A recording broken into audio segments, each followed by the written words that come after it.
Olha pessoal, isso aqui ó, o pessoal chama de guamirim, olha. Dá esses frutinhos aqui, tá vendo? Começa a ficar preto assim, é porque já tá ficando maduro. Olha, tá quase amadurecendo aqui ó, a Myrcia guianensis. Olha só quantos frutinhos, gente. Essa aqui é a Myrcia exímia. Ela é cheia de benefícios, mas o principal benefício que eu vejo nela é que ela é melífera. Ela atrai muitíssimas abelhas, olha só. Olha essa aqui como é que tá, olha só. Que espetáculo. Tá vendo? Maravilha ou não é?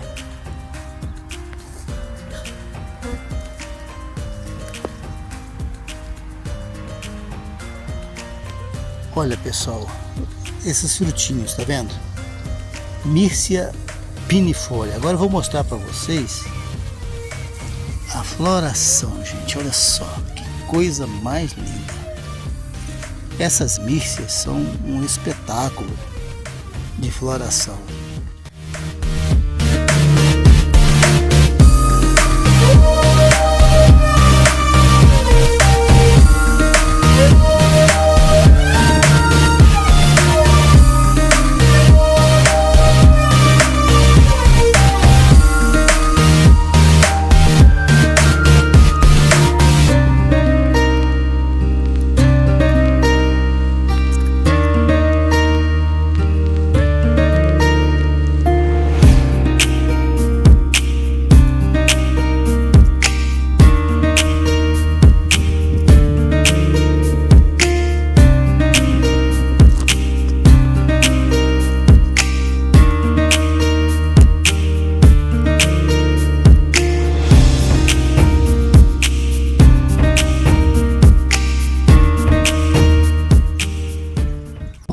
Mostrando aqui para vocês essa planta, ó, depois de uma queimada, tá vendo aqui, ó, que passou por uma queimada 2 semanas atrás.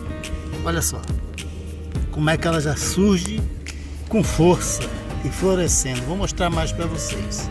Olha aqui, que magnífico, pessoal. E que planta é essa? Essa é a Lipia lupulina, uma planta medicinal, florística de grande valor medicinal, né? Aí, ó. Então essa é uma das plantinhas que surge com força logo após uma queimada. Já mostrei outras aí no outro vídeo, mas essa aqui também é uma delas.